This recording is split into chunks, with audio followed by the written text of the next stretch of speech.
नमस्कार प्यारे साथियों, नानक क्लासेस के यूट्यूब चैनल पे आप सभी विद्यार्थियों का स्वागत है। आज की कड़ी में हम पढ़ेंगे एक और नया जिला। उस जिले का नाम है, नया जिला बना है नीम का थाना। कौन सा बना है? नीम का थाना जिला बना है। उसकी चर्चा आज के वीडियो में हम करने जा रहे हैं। जैसे कि आपको पता है 50 जिले बने हैं, 10 संभाग है, तो जाहिर सी बात है उठापटक तो निश्चित है। इस प्रकार की उठापटक हुई है ये आपको भी पता है, लेकिन आपको टेंशन लेने की जरूरत नहीं है, क्योंकि फिलहाल जिलों की स्थिति, उनकी सीमा वगैरह एकदम पूरी जानकारी सिर्फ तहसील और उपखंड स्तर पर ही प्राप्त हो पाई है। तो जितनी उपलब्ध हो रही है वो लगातार आपको क्लास में, सुबह करंट की क्लास में दे रहा हूँ, और यहाँ स्पेशल थोड़ा मैप के माध्यम से भी दे रहा हूँ। तो आज हम पढ़ेंगे नीम का थाना, मारो नयो नवेलो राजस्थान। किसो थानो? नीम गो थानो। नीम की निम्बोली माने प्यारी लागे, सुनेड़ो है नहीं? तो वह ठीक है। बाकी है कि नीम गो थानो नयो बन गयो। ठीक है, के बन गयो? जिलो बन गयो। इतने दिन आपने पढ़ा नीम का थाना कहाँ पे? टिक करके पढ़े। थोड़ी सी बात, थोड़ी सी चर्चा करेंगे जितनी की जानकारी। सबसे पहले ये हमारा प्यारा राजस्थान ऐसा रंगीला राजस्थान बन चुका है। ठीक है, अब यहाँ सोचो भी, तो यहाँ सोचो भी गंगानगर को रंग इसो आ गयो, अनूपगढ़ इसो ऐसा रंग कौन तैयार गया? माटी इसी को नहीं, ये सिर्फ डिजाइन किया हुआ नक्शा है। अब हम यहाँ देखते हैं, सबसे पहले तो नीम का थाना, ये तो है इसका मैप, ऐसा बन गया नीम का थाना। ठीक है, यह है नीम गो थानो। इसके अंदर देखो तहसील कौन कौन सी है, खुद नीम का थाना है। पाटन, नाम सुना है ना आपने? पाटन का युद्ध 1790, वो श्री माधोपुर और उदयपुर वाटी और खेतड़ी। और देखो खेतड़ी झुंझुनू में पड़े थे। ठीक है, तो ये कहाँ गए? नीम के थाना में। उपखंड है इसके नीम का थाना, श्री माधोपुर, उदयपुर वाटी और खेतड़ी, यानी 4 उपखंड है और 5 तहसीलें अंदर आवे। ठीक है, अब ये मैप है, इस मैप में हम किसकी तरफ जाएंगे? नीम के थाना। ओ देखो नीम को थानो है, नीम को थानो सीमा बना हुआ है हरियाणा। आपसे पूछे किस राज्य की सीमा लगती है? हरियाणा की सीमा लगती है नीम के थाने की। आ गया। अब फिर और बात करें, क्योंकि जब ये जिला बन गया तो किसी न किसी जिले से अलग हो गया, ये सिक्कर से बन गया।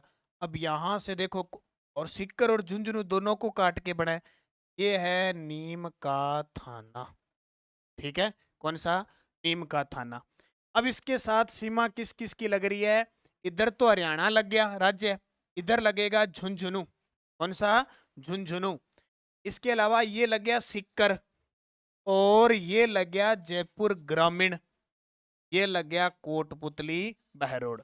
कहने का मतलब झुंझुनू इसका पड़ोसी बन गया, यानी झुंझुनू और सिक्कर से कटा है, तो झुंझुनू सिक्कर तो पक्का लगेगा, एक आसे पासे पड़ोसी हो ही होगा। ठीक है, 2 पड़ोसियों की रांद में तीसरो कुण जन्म गयो? नीम गो थानो जन्म गयो। और इसके साथ लगा जयपुर ग्रामीण। ठीक है, क्या लगा? जयपुर ग्रामीण। और इसके साथ देखो क्या लगा? कोटपुतली बहरोड। कोटपुतली बहरोड। ठीक है, कोटपुतली बहरोड। तो 1 जिला, 2 जिले, 3 जिले, 4 जिले। तो देख लो, झुंझुनू, सीकर, जयपुर ग्रामीण, कोटपुतली बहरोड, 4 जिले इसकी सीमा बनाते हैं। और राज्य कौन सा? हरियाणा राज्य इसकी सीमा बनाता है। तो कौन सा जिला? नीम का थाना। ये इसकी तहसील, ये इसकी उपखंड, इसकी ठीक है, आकृति आएंगे, आकृति देख लो। किसी के मन से कह जब तक दुखेंगी की कौन मणि। ठीक है, त्रिकुंटो से मन गयो, एक बीच में ये निकाल देंगे टांग से, अरे 2 आस पास सिक्कर और झुंझुनू हो गया। ठीक है, ये रहा। अब देखो किस संभाग में आएगा। अब संभाग भी और बने नए, और संभाग भी चेंज हुए हैं। तो ये जो नया संभाग बना है, सिक्कर संभाग के अंदर आया। ये देखो, सिक्कर में सिक्कर आ गयो, झुंझुनू आ गयो, और चूरू आ गयो, और नीम का थाना परिवर्तन हुआ है। देखो, इतने दिन आपको चूरू कहाँ मिला था? बीकानेर संभाग में मिला था। अब बीकानेर में अनूपगढ़ हो गया, और चूरू कहाँ गया? नए संभाग सीकर में। और अब इसके अंदर नया जिला कौन सा? नीम का थाना, वो किस में आ गया? सीकर में। तो ये तो संभाग की बात होगी, वो जिलों की बात होगी।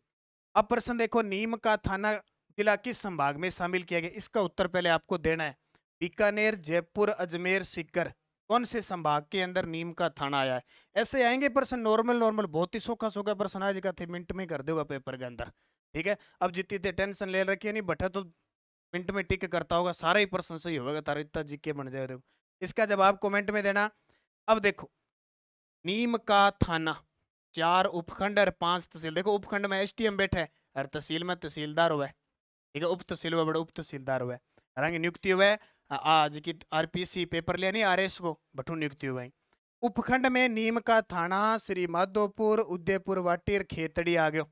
अब भाई खेतड़ी जिका रावली बारह निकला और तांबा नगरी। तहसील देखो नीम गो थानो आ गयो, पाटन आ गई, श्री माधोपुर आ गया, उदयपुर वाटिर खेतड़ी और संभाग किसो आ गयो सीकर। राज्य की सीमा हरियाणा से लगी और जिलों की सीमा झुंझुनू सीकर कोटपुतली बहरोड और जयपुर ग्रामीण से। नीम का थाना क्यों चर्चा में? नीम का थाना रामनारायण चौधरी की जन्मस्थली है। ठीक है, नीम के थाने में रामनारायण चौधरी, नाम सुने रामनारायण चौधरी, डेंगू किसान आंदोलन का नेतृत्व किया था, इनकी पत्नी अंजना देवी चौधरी बाय। और नीम के थाने में गणेश्वर सभ्यता है क्योंकि तहसील लगती थी। गणेश्वर सभ्यता ये इतने दिन कहाँ थी? सिक्कर में। अब ये कहाँ गई? है तो कांतली नदी के किनारे, क्योंकि अब कांतली नदी 3 जिलों में बहती है। अब आपसे पूछे कि कांतली नदी का प्रवाह क्षेत्र तोरावटी है कितने जिलों में, तो एक तो सिक्कर में आ गई, खंडेला की पहाड़ी से निकलती है, एक नीम का थाना, और तीसरा जिला कौन सा बन गया? झुंझुनू। 3 जिलों में बहती है। तो गणेश्वर सभ्यता कांतली नदी के किनारे है। तम्र युगीन सभ्यता की जननी है। इसकी खोज की थी, वो की थी 1973-72 में आरसी अग्रवाल ने। इसने आरसी अग्रवाल ने इसकी खोज की। और अभी पीटीआई सेकंड ग्रेड में, पीटीआई थर्ड ग्रेड में प्रश्न आया था कि ताम्र संचयी सभ्यता किसको कहते हैं? गणेश्वर को। यहाँ पे 99% तांबा है, वो हड़प्पा और मोहनजोदड़ो भेजा जाता था, और तांबे की कुल्हाड़ी मिली है यहाँ पे, तांबे की वो मछली पकड़ने की कांटे मिले, यानी तांबा ही तांबो तो ही टाइम। ठीक है, गणेश्वर सभ्यता कांतली नदी के किनारे, जिला याद क्या करना है? नीम का थाना। एक सभ्यता और पढ़ी आपने, सुनारी सभ्यता झुंझुनू में पढ़ी है आज तक। अब वो कांतली नदी के किनारे तो है ही है, ये चली गई नीम के थाना के अंदर। अब कहां चली गई? नीम का थाना, यानी सभ्यता सारी थाना में गई है, ध्यान रखो। यहां अब आपसे पूछे सुनारी सभ्यता कैसी है? लोहे युगीन सभ्यता है, लोहे युगीन सभ्यता। अब हमें क्या पता लोहे युगीन सभ्यता है? हमें इससे पता चला कि यहाँ लोहे गलाने की भट्टियां प्राप्त हुई है। क्या मिली है? लोहे गलाने की भट्टियां प्राप्त हुई है, सुनारी। अब सुनारी पड़ना है नीम का थाना, कांतली नदी के किनारे। खेतड़ी बहुत प्रसिद्ध है, खेतड़ी तो तांबा नगरी, तांबा उत्पादक क्षेत्र पूरे राजस्थान के अंदर, क्या भारत के एक खनन विशेष के क्षेत्र में देखें तो तांबा प्रसिद्ध है यहाँ का खेतड़ी। अब ये खेतड़ी, अब देखो मुख्य मुख्य झुंझुनू वाला सामान तो ये नीम का थाना ले गया, ये समझ लो बस सारो भेड़ो कर गया, थाना में भेड़ो कर दियो। खेतड़ी देखो हम पढ़ते हैं, जब हम पढ़ते हैं अरावली पर्वतमाला 692 में से 550 किलोमीटर अपने राजस्थान में, तो जो खेतड़ी है वो राजस्थान से बाहर निकल, ये जो अरावली पर्वतमाला है, ये जो अरावली पर्वतमाला है, ये राजस्थान के सिरोही जिले से प्रवेश करती है 550 किलोमीटर और खेतड़ी से बाहर निकलती है, ये खेतड़ी। ठीक है, इसके अलावा मनसा माता का मंदिर कहाँ पे है? उदयपुर वाटी में, ये पहले झुंझुनू में पढ़ते थे। मनसा माता का मंदिर उदयपुर वाटी, ये भी नीम का थाना आ गया। और नदी यहाँ की कौन सी है? कांतली नदी। इसके अलावा एक बांध है यहाँ पे, कोट बांध। अब देखो इतने दिन है, वैसे ही राजस्थान में तो 33 करोड़ देवी देवता है, इतनी नदियां, इतना बांध है, 33 में हाल ही, अब 50 जिला के अंदर हाल बहुत ज्यादा होगी। अब ये बांध कभी सुना था क्या? अब कोई लोकल वाले वही सुनते थे कोट बांध है, अब ये जिला विशेष बन गया, इसका बांध है तो जरूर सुनेंगे इसको। तो कोट बांध भी नीम के थाना के अंदर है। अब परिवर्तन जलवायु उससे कटा है, तो जलवायु तो पहले ही सीकर की कैसी थी? BSHW कोपेन के अनुसार, तो अब भी इसकी जलवायु तो वैसी है, अनुसूचित जलवायु प्रदेश है, और ये अरावली के अंतर्गत आएगा। अब हवेलियां बड़ी है, शेखावटी की हवेलियां बड़ी प्रसिद्ध है, उनमें से एक हवेली है पंसारी की हवेली। पंसारी की हवेली आज तक हम पढ़ते हैं, पंसारी की हवेली श्री माधोपुर सीकर। अब ये श्री माधोपुर कहाँ चला गया? नीम के था। अब थोड़ी सी यहाँ ही कंफ्यूज होगी, बाकी तो जगह तो यही है, पंसारी की हवेली श्री माधोपुर, ये पहले भी पढ़ते थे, आज भी पढ़ते। और एक युद्ध पढ़ा, पाटन का युद्ध। अब बहुत सारे विद्यार्थियों ने आज तक इतिहास पढ़ी होगी, इतना ही पढ़ा होगा पाटन का युद्ध 1790, लेकिन ये पता नहीं था कौन से जिले में, कंफ्यूज चलती थी। अब फिक्स हो गया, पाटन जो सीकर में था अब नीम के थाना के अंदर आ गया। 1790 में जयपुर के स्वाई प्रताप सिंह ने बनवाया था। तो पाटन का युद्ध हुआ था, स्वाई प्रताप सिंह और मराठा मादजी सिंधिया के बीच युद्ध हुआ था। इस युद्ध में प्रताप सिंह हार जाता है, क्योंकि इससे पहले 1787 में तुंगा का युद्ध होता है। तुंगा का जो युद्ध होता है ना, उसमें स्वाई प्रताप सिंह है वो इस सिंधिया को हरा देता है। लेकिन पाटन के युद्ध में सिंधिया प्रताप सिंह को हरा जाता है और जयपुर को ये तहस नहस यहाँ पे।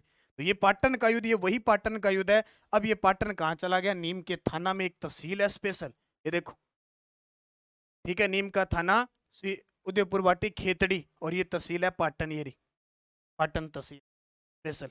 नक्शे में भी आपको दिखा देता हूं मैं, ये रही पाटन, ये पाटन तहसील। तो ये मुख्य मुख्य बातें नीम के थाना के जिले की आई है।